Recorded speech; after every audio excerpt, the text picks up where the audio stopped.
Permettez-moi juste que vous voyez bien mon PowerPoint qui va s'afficher en plein écran. Vous voyez? Ok, merci beaucoup.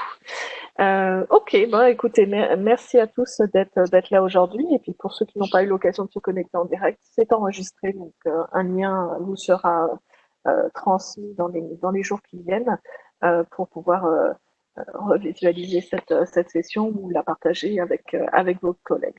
Le but de cette session aujourd'hui, de cette présentation, c'est de vous montrer comment, avec des outils que l'on peut vous proposer, vous pouvez soutenir l'apprentissage et l'enseignement à distance au sein de votre bibliothèque et de votre établissement.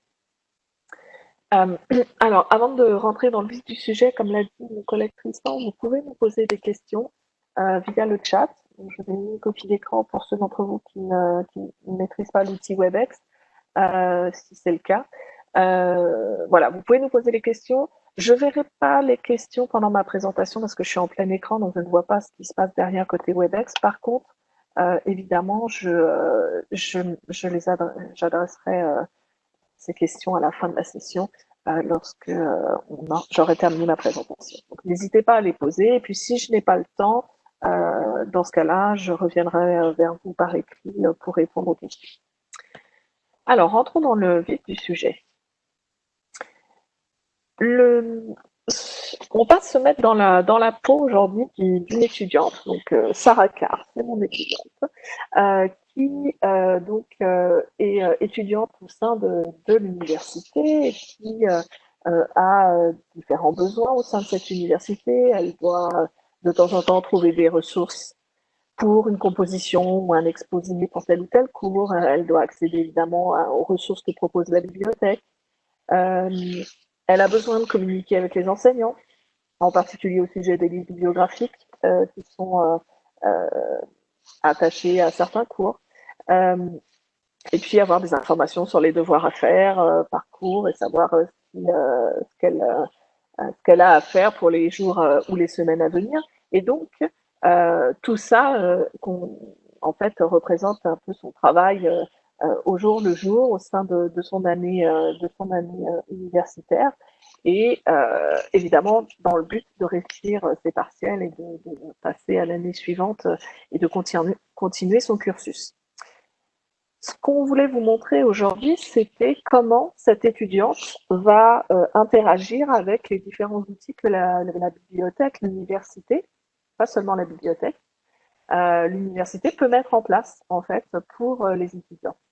Alors, dans mon scénario aujourd'hui, Sarah va avoir une composition, un devoir à rédiger sur une ressource en particulier.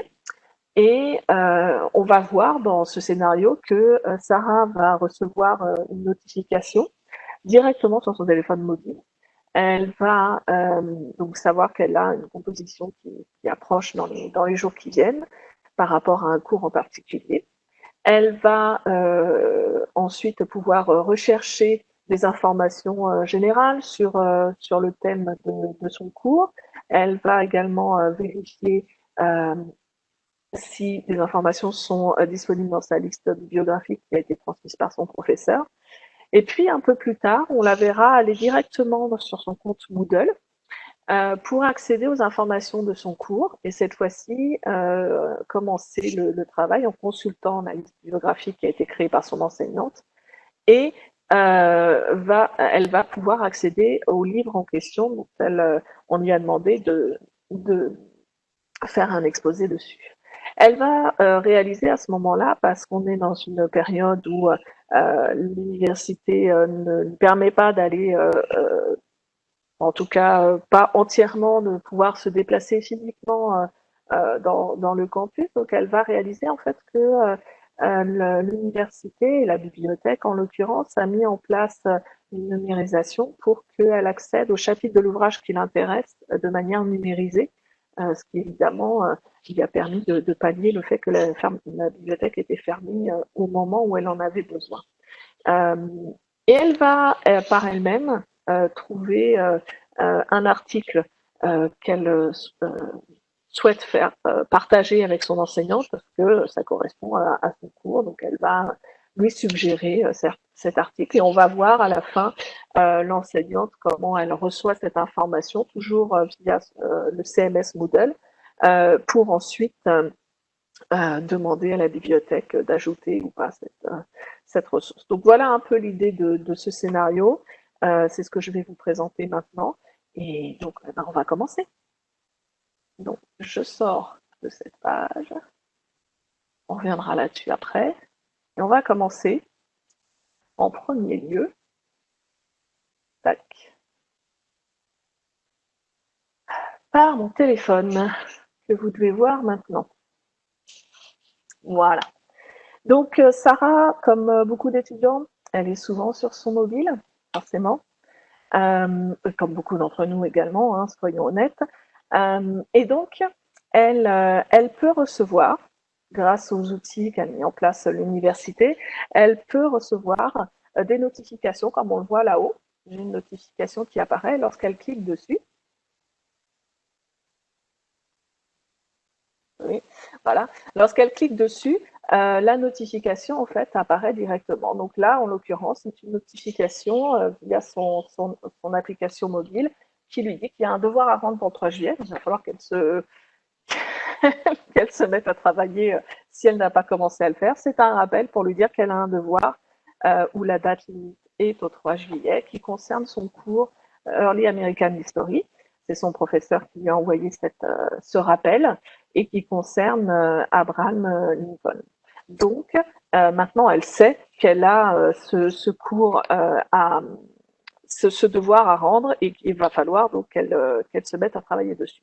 Elle revient, elle sort de son alerte et elle est directement donc dans l'application de son mobile. C'est l'application de son université que son université a mis en place.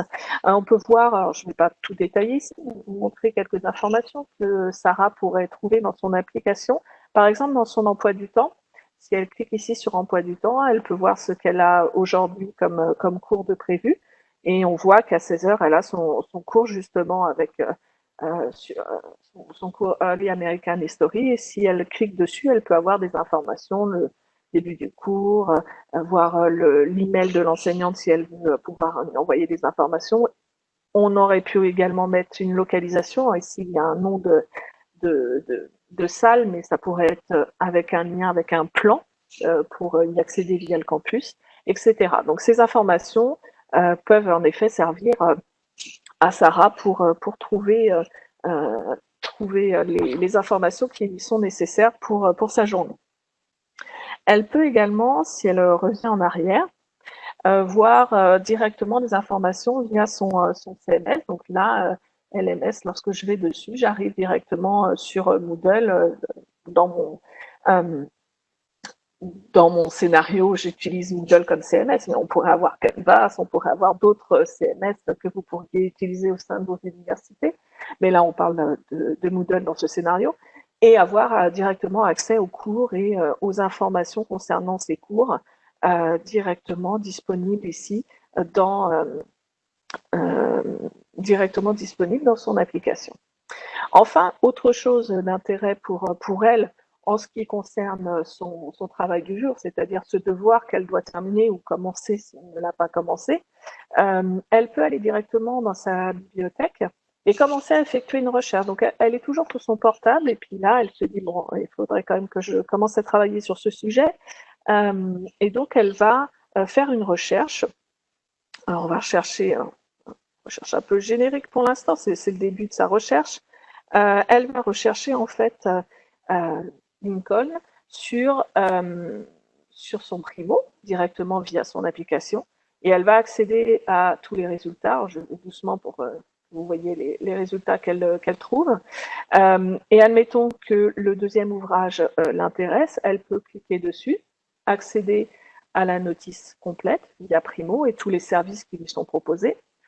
Et autre détail important, dans cette liste, parce que l'université a également un outil qui gère les listes bibliographiques, à partir de Primo, dans la notice complète, elle a des informations sur le cours qui sont présentées ici.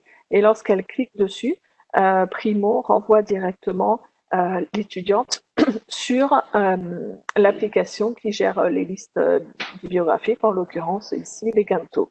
Donc à partir de là, Sarah peut en effet accéder à la liste bibliographique liée à son cours et accéder aux informations nécessaires pour elle, pour son cours. Donc là, on a vu comment Sarah, premièrement, recevait une alerte, une notification de son enseignant, comme quoi un rappel sur un devoir à rendre à la fin de la semaine. Donc voilà. Elle a pu accéder également aux informations concernant son emploi du temps du jour.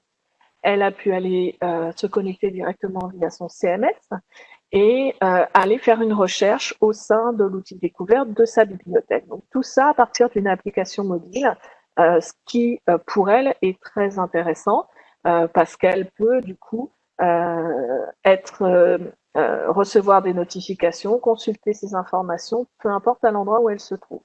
Donc lorsqu'on est dans une période comme maintenant avec beaucoup d'enseignements à distance, c'est très pratique et ça lui permet d'avoir toutes les informations à portée de main. Donc là, on est sur vraiment une solution qui vous permet d'offrir aux étudiants l'immédiateté des informations pour son travail de tous les jours. Je vais maintenant considérer qu'elle a terminé de travailler sur son portable. Elle veut cette fois-ci commencer vraiment à travailler sur son devoir qu'elle a à faire. Et donc la première chose qu'elle va faire, considérer, voilà, on peut considérer dans le scénario que son emploi du temps est un peu chargé maintenant, et donc elle revient un peu plus tard. Et cette fois-ci, pour faire son devoir, elle va se connecter directement sur son compte Moodle. Donc je vais me connecter sur Moodle en tant que Sarah.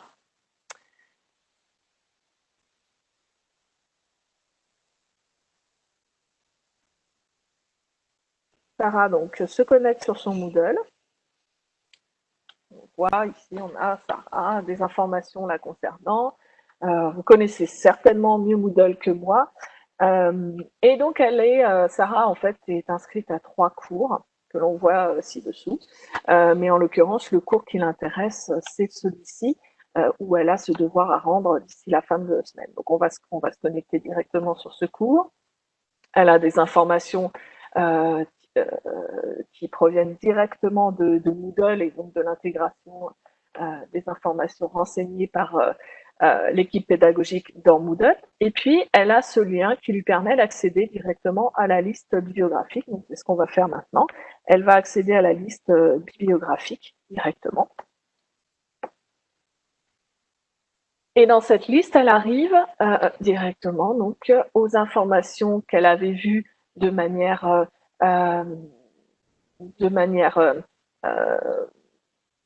qu'elle avait vu directement via l'application mobile, mais là, elle le voit directement via Moodle cette fois-ci. Alors, juste pour la démo, je vais la mettre en français. Voilà. Donc, voilà, elle a accès aux informations de ce cours. Sa liste bibliographique va lui permettre de voir les enseignants déjà qui travaillent sur ce cours. Elle peut voir éventuellement des discussions, s'il y a des discussions d'autres étudiants qui ont fait des remarques. Et elle va pouvoir consulter. Alors, on voit que dans cette liste, elle a déjà lu, on le voit par cette encoche qui est marquée comme lu. Par défaut, c'est en non lu, et quand vous cliquez dessus, ça devient surligné. On peut voir qu'elle a consulté cet ouvrage. Celui-ci également, mais cet article, elle ne l'a pas lu. Et là, elle a consulté cet article, et voilà. Donc, on voit déjà des informations comme ça. De manière générale, on peut voir que la liste, en l'occurrence, a été mise à jour par l'enseignante il y a 11 jours, qui a 8 références en 3 sections, et qu'en tout, en termes de lecture, on a 900 pages. Et ensuite, pour chaque section, donc là, les essentiels, par exemple, vous avez 4 références, on voit le nombre de pages à lire. Et si je vais un peu plus bas, dans recommandé, c'est 3 références, mais cette fois-ci avec un peu plus de pages à lire. Tout ceci, en fait, est précisé pour qu'elle puisse s'organiser dans son travail. Elle peut, bien sûr, à partir de là, pardon, excusez-moi, si elle le souhaite, faire des recherches par filtre. Elle peut filtrer uniquement ce qui est essentiel. Elle peut filtrer par tag s'il y a des tags dans la liste. Elle peut filtrer par titre. Elle peut par exemple voir que les ouvrages ou par les références qui ont une date limite, par exemple, pour pouvoir travailler directement sur cette référence. Donc elle a des outils à sa disposition qui lui permettent de simplifier les résultats. Mais en l'occurrence, pardon, en l'occurrence, l'ouvrage qui l'intéresse est présent ici. Avant d'aller directement dans cet ouvrage, je voudrais quand même préciser ici que pour l'étudiant, l'un des avantages en fait de cette intégration, c'est d'aller directement dans son compte Moodle, qui est donc l'outil pédagogique qui est mis en place par l'université, qui offre tous les accès liés au cours que cet étudiant suit. Et donc, l'étudiant retrouve toutes les informations dans son Moodle sans qu'elle ait à savoir que cela vient d'un autre outil externe proposé par la bibliothèque ou par l'université. Donc, c'est totalement transparent pour Sarah. Sarah se connecte à Moodle et accède aux informations parce que Moodle peut permettre l'intégration avec ces différents outils mis en place par l'université. Ce qui est aussi intéressant, c'est que dans le contexte actuel, l'accès à Moodle comme l'accès aux solutions proposées par l'institution et la bibliothèque sont disponibles à distance et donc Sarah peut se connecter de chez elle pour accéder à ces informations sans avoir à se déplacer sur place. Donc on va aller sur ce livre qu'elle doit consulter pour avoir un peu plus d'informations. Alors ce qu'on peut voir ici, et Sarah du coup est tout à fait contente de cela, c'est que cet ouvrage est disponible à la bibliothèque et elle pourrait l'emprunter si elle le souhaitait, mais à l'heure actuelle, elle ne peut pas se déplacer sur place, ou peut-être que la bibliothèque est fermée. Dans ce cas-là, l'exemplaire serait noté comme non disponible pour le moment. Donc, la bibliothèque, ce qu'elle a mis en place, c'est qu'elle a téléchargé, en l'occurrence, le chapitre qui était nécessaire à Sarah, et Sarah, par ce simple bouton, peut télécharger le chapitre et accéder au PDF. Donc, c'est pour elle la possibilité d'accéder directement aux informations dont elle a besoin, très rapidement. Elle peut aussi préciser d'ailleurs que ce lien est brisé lorsqu'on est sur un PDF à télécharger ou sur une ressource électronique. Si jamais les informations ne marchent pas, alors c'est lié directement avec les outils de la bibliothèque, donc en l'occurrence ici lié à Alma, elle peut préciser s'il y a un lien qui ne fonctionne pas. Mais normalement, les liens sont mis à jour automatiquement et en temps réel et sont censés fonctionner lorsque l'étudiante en a besoin.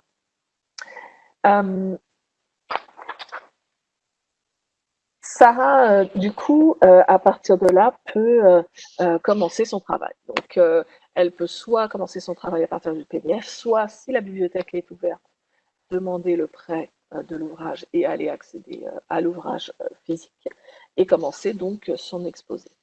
Maintenant, Sarah, par rapport toujours à ce cours, a trouvé un article via Gstore, un article sur Abraham Lincoln, et elle pense que cet article a un intérêt pour son cours, et donc elle souhaite en fait le partager à son enseignant. Donc pour cela, elle a la possibilité, on le voit ici, de rajouter un marque-page. Elle va mettre dans son navigateur ici.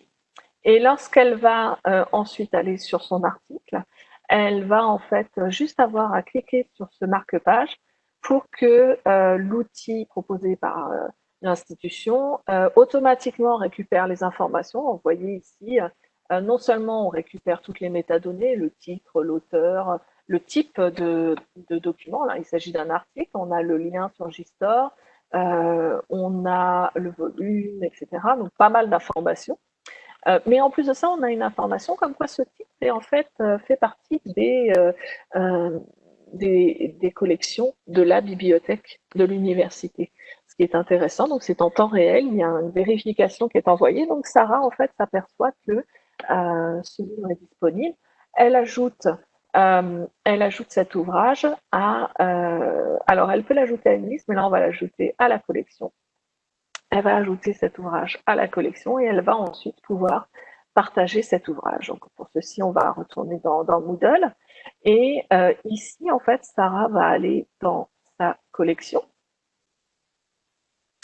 On voit le titre qui a été sauvegardé, donc c'est le dernier sauvegardé, donc il arrive en haut de page. Et ici, elle va pouvoir suggérer cette référence, ce qu'elle fait maintenant. Elle va suggérer, elle va dire pour quelle référence. Donc là, il y aurait toute la liste des cours qu'elle suit et donc les livres bibliographiques qu'elle suit. Et puis, elle peut mettre une information. Bonjour, j'ai trouvé cet article intéressant.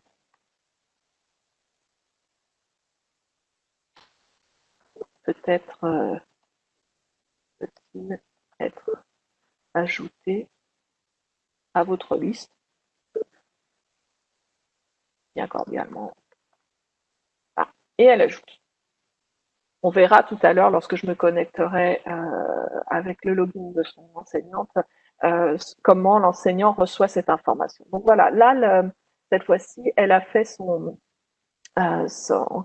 sa suggestion. On va retourner sur la liste. Juste pour vous montrer d'autres choses par rapport à cette liste. Par exemple, on peut voir, si je vais dans une autre référence un peu plus bas, celle-ci, on peut voir qu'il y a eu des discussions qui ont été faites avec une autre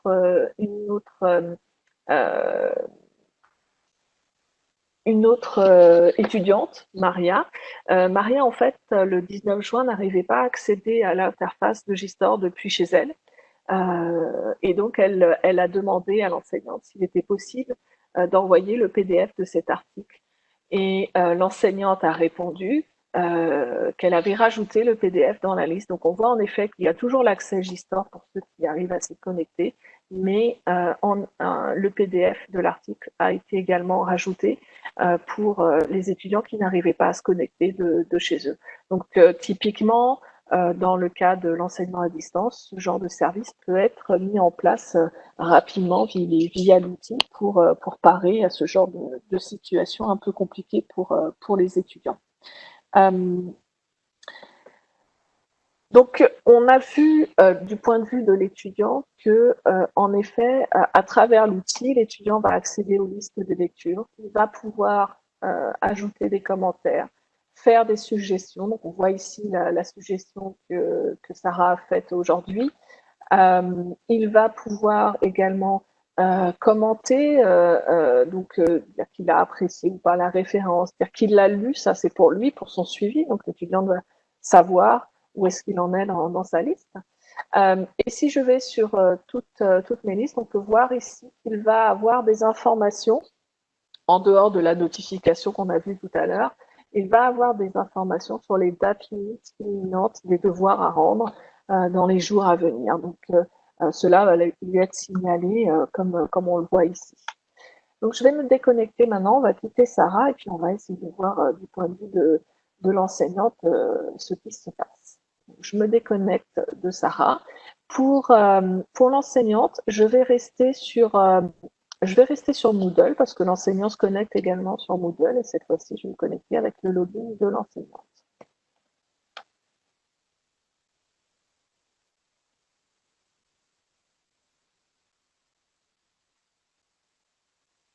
Donc, notre enseignante travaille sur les 3 cours que l'on voit ici. On va aller sur le même cours que celui où Sarah était allée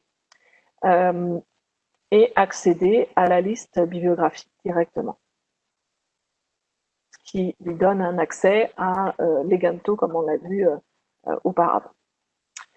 Donc, comme vous pouvez le voir ici, elle accède à la même liste.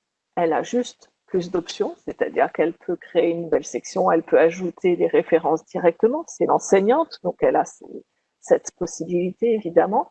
Elle peut voir qui collabore, quels sont les enseignants. elle peut voir les discussions entre les étudiants, discussions avec la bibliothèque, les suggestions, et là, en l'occurrence, elle voit la suggestion que Sarah vient de lui envoyer, et elle peut décider ensuite d'intégrer ou pas cette suggestion. Si elle décide d'intégrer la suggestion, en fait, elle peut dire que, par exemple, elle va décider que ça peut être une lecture complémentaire. Elle n'a qu'à glisser en fait la suggestion et automatiquement, cet article va être analysé par l'outil Leganto pour être proposé à ses étudiants. Si besoin, la vérification sera également envoyée via Alma aux bibliothécaires en charge des listes bibliographiques pour vérifier l'accès à la ressource si c'est nécessaire. En l'occurrence ici, l'accès, on avait vu que c'était disponible au sein de la bibliothèque, donc automatiquement l'accès est proposé et disponible sans travail supplémentaire de la bibliothèque. Quelquefois, il pourrait y avoir une étape supplémentaire pour proposer l'accès lorsque celui-ci n'est pas disponible.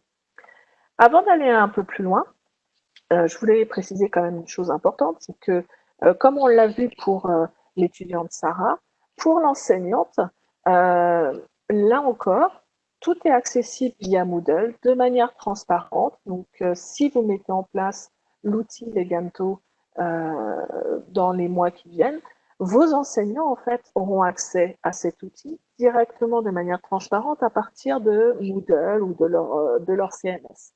Donc, c'est quelque chose qui est intégré et qui, du coup, pour la prise en main, est beaucoup plus simple qu'un outil séparé.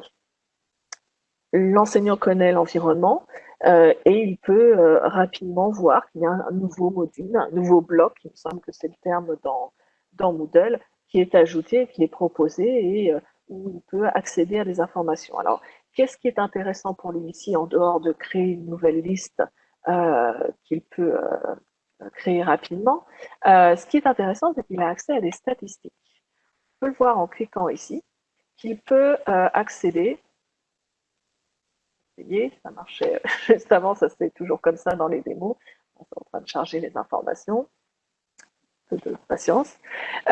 Il va pouvoir en fait accéder aux informations concernant l'engagement en fait des étudiants. Il va pouvoir voir les étudiants qui sont actifs. Alors, il n'a pas de nom, mais il a au moins, il sait que dans sa classe, je sais pas, il y a peut-être 100 étudiants. Alors, bon, là, on est sur un site de démo. Hein, les étudiants, en l'occurrence, c'est moi et mes collègues, mais pour vous donner une idée, il va pouvoir voir le nombre d'étudiants qui ont été actifs, qui ont cliqué sur les références. Et donc, par référence, il va savoir si ça a été communiqué, s'il y a eu des j'aime, s'il y a eu des lus, s'il y a un document à télécharger, ce qui est le cas ici, s'il a été téléchargé ou pas, etc. Et il va le voir pour toutes ces références. Donc, pour l'enseignant, ça va lui donner une information réelle de l'utilisation de sa liste en temps réel. Et c'est ça qui est intéressant ici. Donc, c'est une information auquel il accède par ce simple bouton. Et une fois qu'il a analysé, alors évidemment, ici, on n'a pas d'utilisation pour le dernier exemplaire, vu qu'on vient de le rajouter, c'est logique, elle n'a pas encore été consultée. Mais voilà, il a une information en temps réel qu'il peut accéder immédiatement juste par ce bouton-là. C'est pour lui, ou pour elle, en l'occurrence, là, dans mon cas de figure, une information qui est très importante pour voir si sa liste est bien utilisée, si elle a besoin de relancer ses étudiants ou pas. Par exemple, le fait que l'enseignante ait envoyé cette alerte, cette notification à Sarah et puis aux autres étudiants du cours par rapport au devoir qu'il est à rendre d'ici le 3 juillet, elle l'a peut-être mis en place parce qu'elle a vu que les statistiques d'accès à ce livre étaient basses et donc potentiellement ça veut dire que les étudiants n'ont pas encore commencé le travail alors qu'il faut le rendre à la fin de la semaine. Donc c'est un moyen pour l'étudiant d'être en phase avec ses étudiants et donc de voir si c'est d'interagir et d'engager en fait cette communication entre l'étudiant, entre l'enseignante et les étudiants.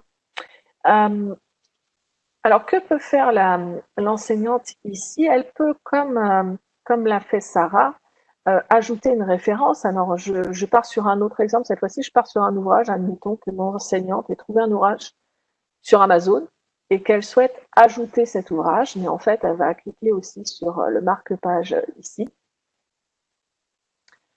Aller rechercher, comme vous pouvez voir, on recherche les références et pouvoir l'ajouter. Alors cette fois-ci, je vais l'ajouter directement à la collection et je peux choisir donc, pardon, à la liste. Donc la liste concernant le cours Early American History et je vais dire que je veux l'ajouter en recommandé. Je vais l'ajouter ici. Comme tout à l'heure, on peut voir que bien que mon enseignante soit allée directement via Amazon, le livre en question est déjà disponible dans les fonds de la bibliothèque et donc Leganto m'informe automatiquement que c'est disponible au sein de la bibliothèque et donc je vais l'ajouter.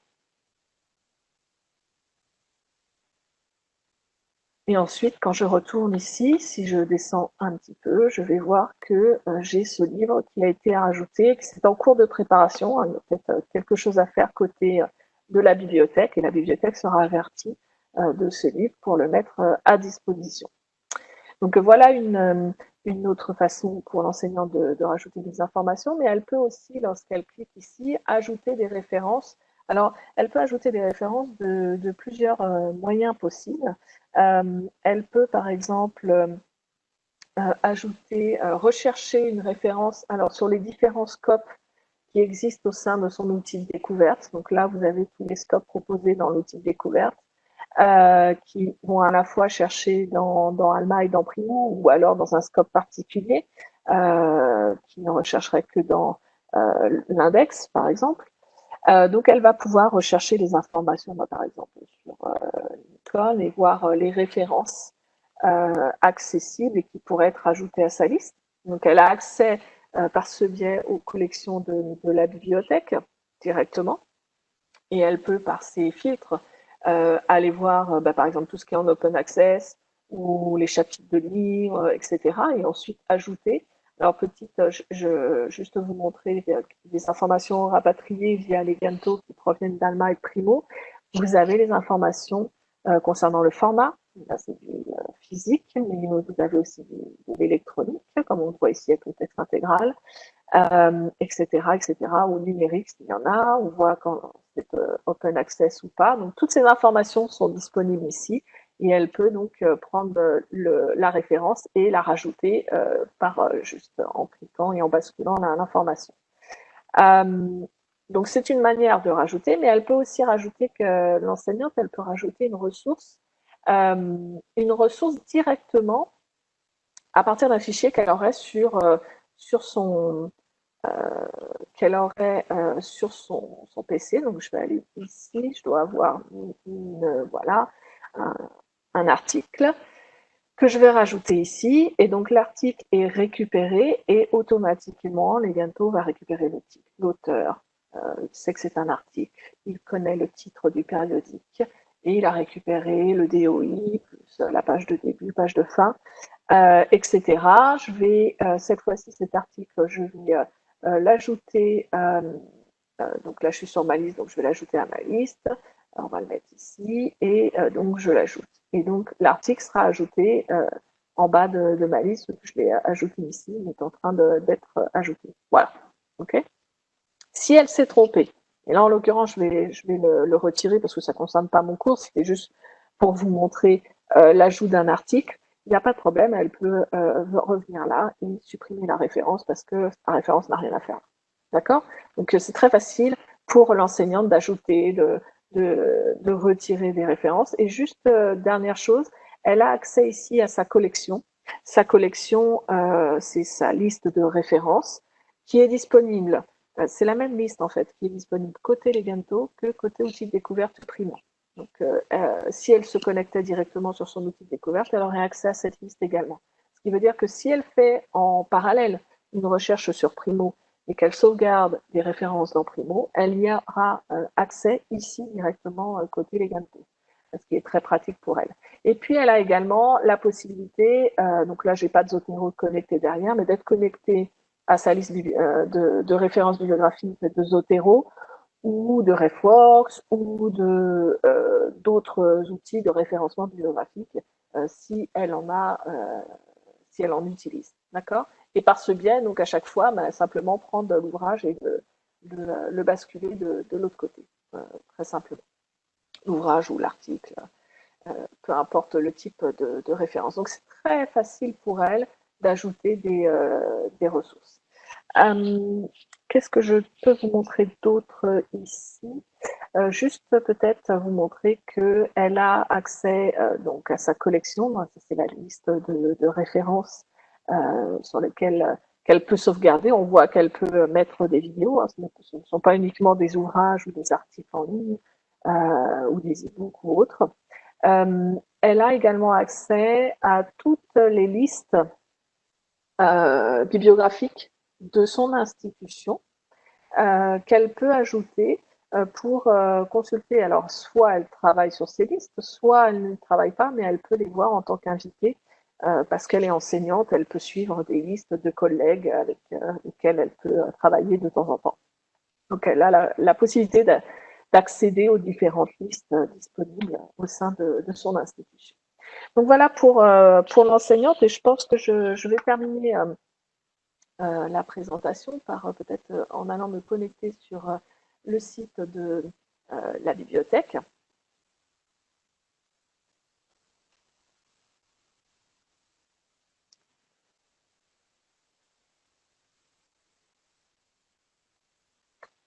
J'ai plusieurs logins, il faut juste que je réfléchisse auquel je me connecte. Je pense que c'est celui-ci.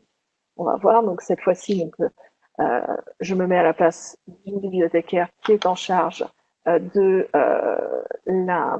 la prise en compte des en français, la prise en compte des listes bibliographiques qui sont donc directement, une fois qu'elles sont créées côté Alma, ces listes en fait euh, sont automatiquement euh, envoyées. Donc les listes créées dans les Ganto, pardon, sont automatiquement envoyées à Alma, et donc une bibliothécaire en charge de ces listes de lecture aura accès aux informations. Donc là, je me suis connectée avec une bibliothécaire qui est en charge des listes de lecture. On le voit d'ailleurs sur son bureau ici dans Alma, qu'elle a des statistiques sur les cours pour lesquels les listes de lecture n'ont pas encore été publiées. Donc il y a sûrement du travail à faire sur ces listes.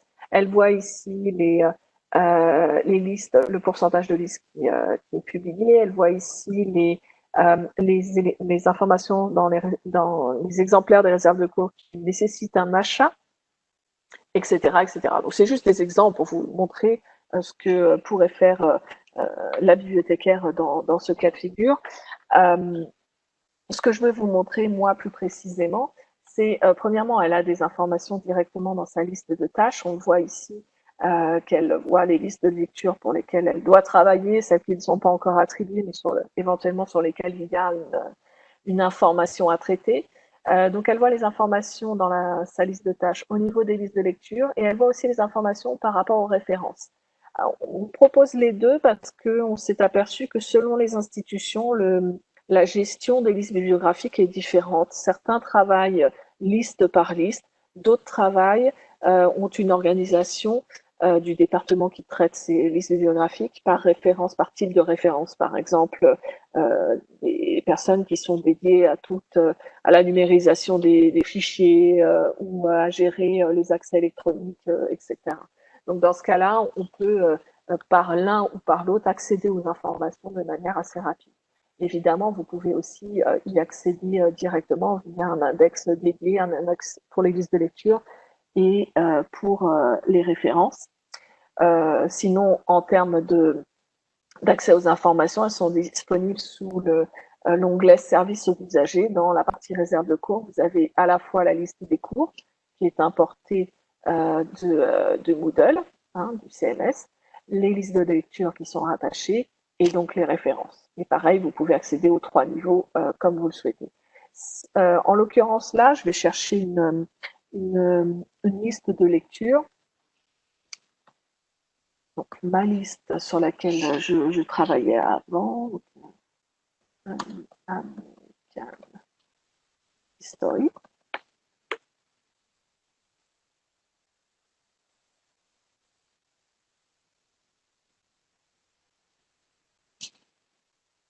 Voilà, donc j'accède à ma liste.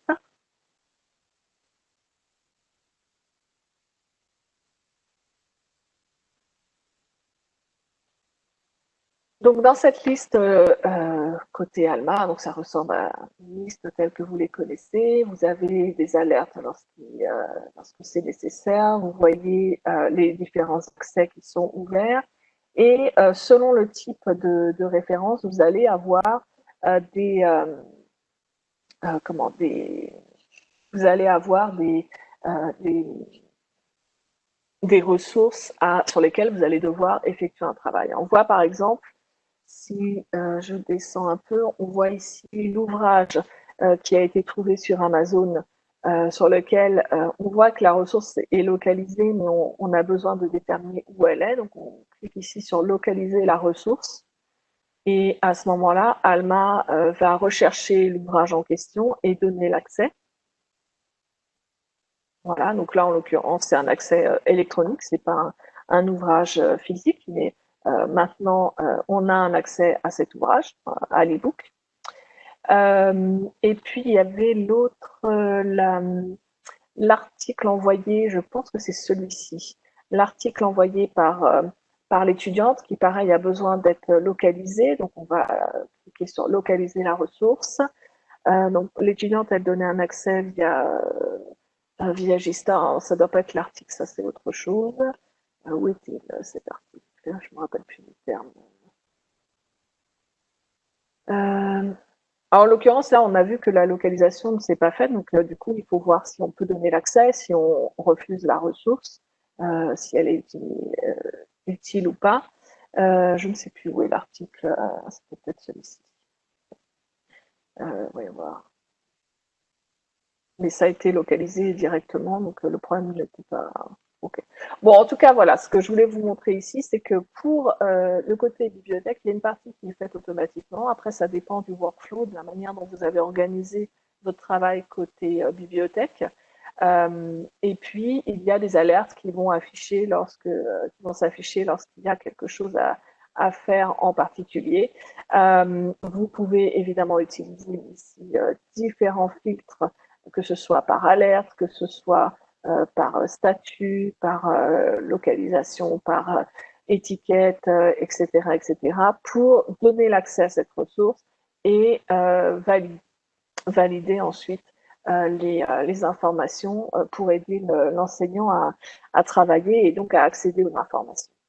Voilà, de manière, c'est un peu rapide, mais c'est une présentation d'une heure, mais voilà ce que je voulais vous proposer comme workflow. Je vais revenir sur mon PowerPoint pour terminer cette présentation, puis ensuite passer aux questions que vous avez peut-être posées pendant la session, que vous pouvez poser dès maintenant, dès à présent. Donc cette présentation avait pour but de vous montrer que principalement en vous montrant l'outil Leganto, mais comment cet outil peut vous servir pour l'apprentissage et pour l'enseignement au sein de vos universités, peut également faciliter l'enseignement à distance. Et l'un des avantages de cet outil, c'est que vous allez pouvoir offrir un accès simplifié pour tout type de ressources, sans distinction. Ce sont des listes ces listes bibliographiques, elles sont structurées, elles sont à jour, elles sont évaluables, et il peut y avoir une collaboration, on a vu les échanges entre l'enseignante et l'étudiante. Et elles sont synchronisées avec les collections de la bibliothèque lorsque c'est possible. Donc l'idée de l'outil en lui-même, c'est de faire en sorte de mettre en fait la bibliothèque dans une position un peu intermédiaire entre les enseignants et les étudiants et de faire le pont en fait entre ces deux parties pour faciliter l'accès aux collections, faire en sorte que ce soit les collections de la bibliothèque qui soient utilisées et mises en avant et faciliter leur accès. Donc avec Leganto, euh, vous allez pouvoir améliorer l'expérience de l'enseignement pour les universitaires, collecter des données d'utilisation qui vont permettre d'analyser les usages et peut-être changer les workflows ou les accès aux informations. Vous pouvez également réduire les risques associés à la violation de droits d'auteur, vu qu'il y a un contrôle qui est fait par la bibliothèque lorsqu'un PDF, par exemple, est rajouté. Euh, Optimiser peut-être aussi l'utilisation des collections de la bibliothèque pour éviter que l'enseignant, tout comme l'étudiant, parte sur une ressource auquel vous n'avez pas d'abonnement, alors que l'article consulté, vous l'avez dans vos collections. Donc ça permet de montrer aux enseignants, tout comme aux étudiants, que vous avez ces collections à leur disposition. Et puis, on a vu aussi que ça s'intégrait facilement via votre CMS, dans ma démonstration via Moodle, qui, je pense, en France, est le CMS le plus utilisé. On a, avec une intégration très simple, avec un standard qui s'appelle LTI, qui permet c'est un plugin, en fait, qui permet d'intégrer très simplement les Ganto dans, dans Moodle. Donc, dans votre écosystème académique, en gros, vous avez, via la plateforme Exibris pour l'enseignement supérieur, la possibilité d'avoir les différents outils qui interagissent entre eux, le SGBM Alma, donc le catalogue de la bibliothèque, l'outil de découverte, que ce soit Primo ou Summon, l'application mobile, si votre université offre ce type de service, donc via Campus M, l'outil et les outils de référencement, que ce soit Reforks, Zotero, Mendeley, avec derrière Legento, qui en termes d'intégration avec les systèmes extérieurs va s'intégrer pour le CMS avec une intégration LTI, donc un plugin dans le CMS, et pour les systèmes du campus via des API ouvertes comme le reste de nos solutions. Donc voilà ce que je voulais vous présenter aujourd'hui. Je vais sortir de ma présentation et puis arrêter en fait de partager mon écran et aller voir vos questions si vous en avez. Donc je vous demande juste un instant que j'aille dans la liste. Alors voyons voir.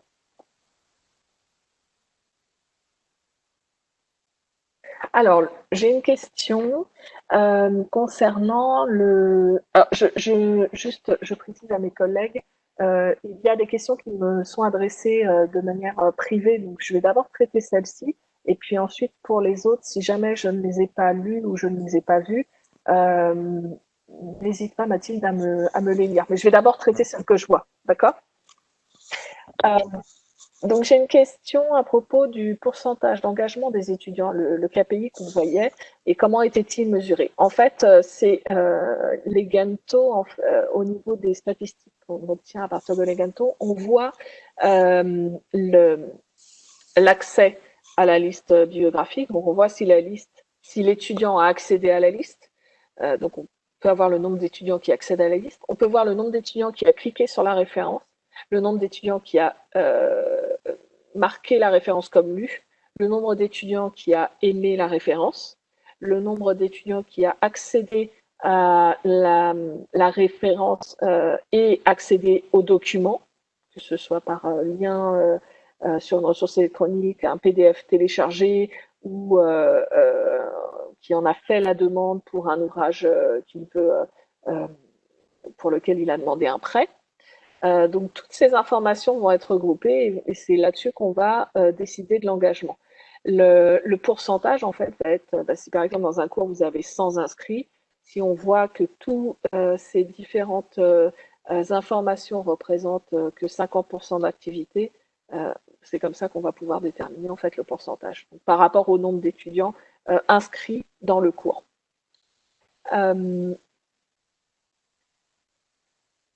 Ensuite, il y a une question. Il faut Alma pour pouvoir utiliser les Ganto? Oui, tout à fait. C'est basé sur la plateforme, notre plateforme Exibris pour l'enseignement supérieur, pour lequel la base c'est Alma en effet, et ensuite vous pouvez avoir les Ganto intégrés avec Alma. Et comment vous articulez les Ganto à Moodle? Alors, je suis pas une spécialiste Moodle, mais j'ai fait moi-même l'intégration dans mon Moodle, donc je peux vous expliquer. Alors, peut-être je peux vous montrer aussi. Attendez, on va retourner dans. Hop.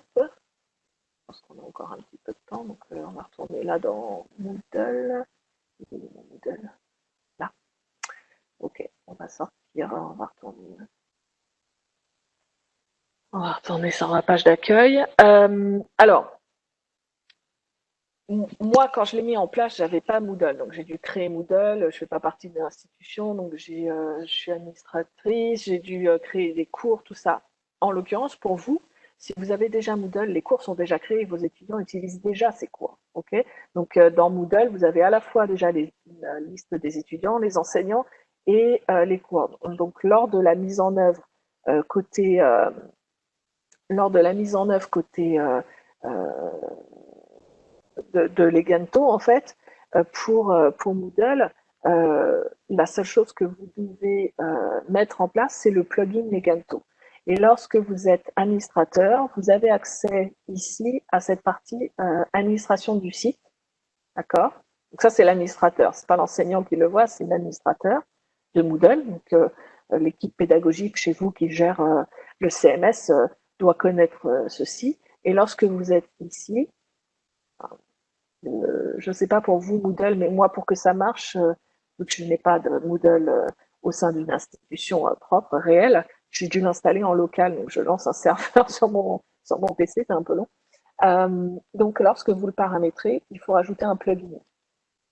Dans les plugins ici, vous avez un plugin qui s'appelle Leganto en fait, tout simplement, ou LTI intégration, bien souvent il s'appelle directement Leganto. Et là en fait, vous allez renseigner des informations. Donc vous voyez ici les informations, évidemment ce sont des informations lorsqu'on installe Leganto qu'on vous transmet, hein, vous les connaissez lorsque vous avez Leganto. Euh, mais en l'occurrence, le plus important, c'est l'API d'Alma qui est utilisée, la clé d'API et la base URL, et puis évidemment le code de l'institution Alma auquel ça va être attaché. Et une fois que ça s'est mis en place, le bloc est créé et peut être utilisé en fait directement dans Moodle. Donc c'est très rapide. Hein. Moi, j'ai paramétré mon Leganto et je connais pas mon Leganto, mon Moodle avec Leganto. Et encore, moi, quand je l'ai fait, j'ai dû créer des cours parce que, évidemment, j'en avais pas. J'ai dû créer des utilisateurs parce que j'en avais pas. Donc, ça m'a pris un peu plus de temps, mais je crois qu'en moins de 2 heures, j'ai tout fait. Donc, pour vous, moi, je dirais une demi-heure pour rajouter le plugin. Franchement, c'est très, très rapide. Et ensuite, après, bah, qu'est-ce que ça fait? Ça veut dire que quand vous avez un cours, donc par exemple, si je vais sur ce cours, le plugin, en fait, vous le retrouvez là. Donc, lorsqu'on est administrateur, on active le mode édition et on peut ajouter une activité ou une ressource. Et c'est là où, dans la liste, on retrouve outils externes. Et dans outils externes, si j'ajoute,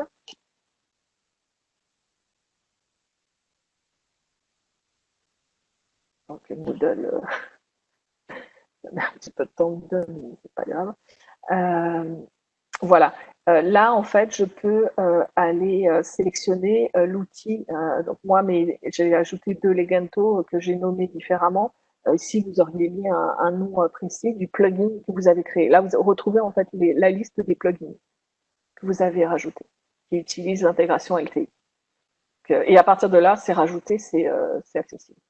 Et vous pouvez en ajouter plusieurs si vous avez. Enfin, nous, par exemple, on a plusieurs Leganto. Donc, si je fais ça, euh, la clé course, je le retirerai après. Tac, tac. Euh, enregistrer, afficher.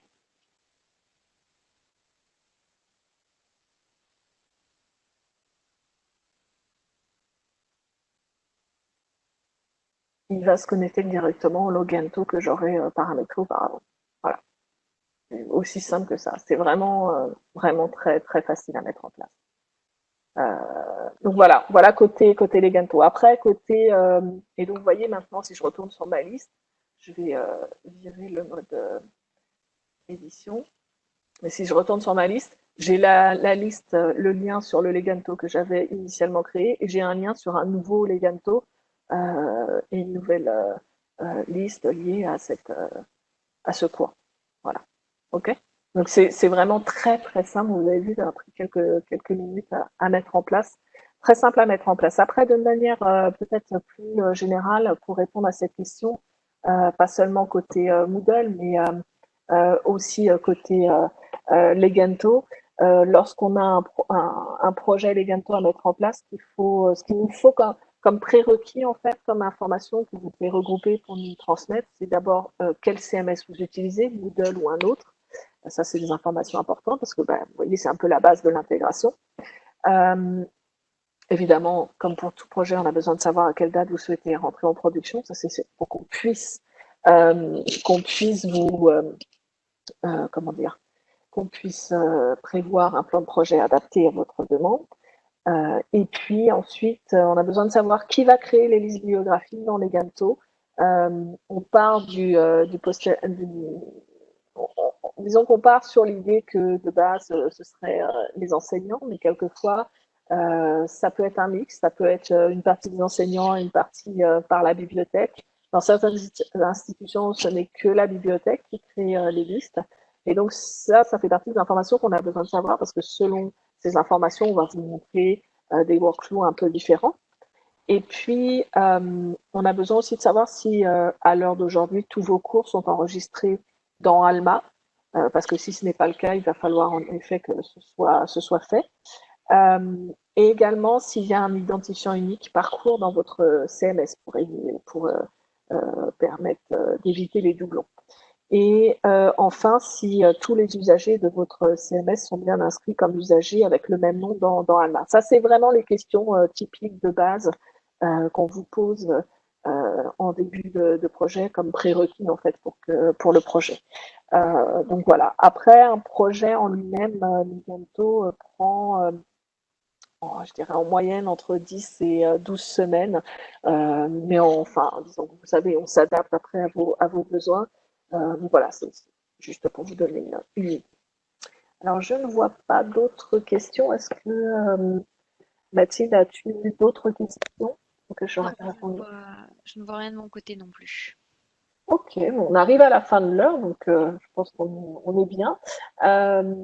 Donc n'hésitez pas, si vous avez, vous connaissez mon adresse email, je pense la plupart d'entre vous, et puis vous avez vous avez reçu une invitation pour ce webinaire, donc vous pouvez répondre par cette invitation. Si vous avez des questions ultérieures, n'hésitez pas à revenir vers nous ou vous adresser directement aux commerciaux avec lesquels vous êtes en contact, que ce soit Tristan Loquet ou Nicolas Noquet selon votre institution. N'hésitez pas à les contacter directement pour continuer à parler sur ce sujet. J'espère que cette présentation vous a plu. Comme l'avait dit mon collègue Tristan, c'était un nouveau scénario de démonstration. Je voulais vous montrer un peu l'intégration de différents outils. Et l'idée vraiment, c'était d'insister sur l'enseignement à distance. Voilà, on sait, le déconfinement, il est fait, mais malgré tout, on a beaucoup d'incertitudes sur les mois à venir. Donc, de savoir qu'on peut avoir des outils qui permettent de travailler à distance sans contrainte pour les enseignants comme pour les étudiants, c'est quelque chose à prendre en compte et on voulait vous montrer comment ça pouvait se mettre en place, comment ces outils pouvaient s'intégrer entre eux et, euh, et avoir une vue globale en fait de ce qui pouvait être mis en place au sein de votre institution et de votre bibliothèque. Donc j'espère que la présentation vous a plu et n'hésitez pas à revenir vers nous si vous avez des questions complémentaires. Bonne journée à tous.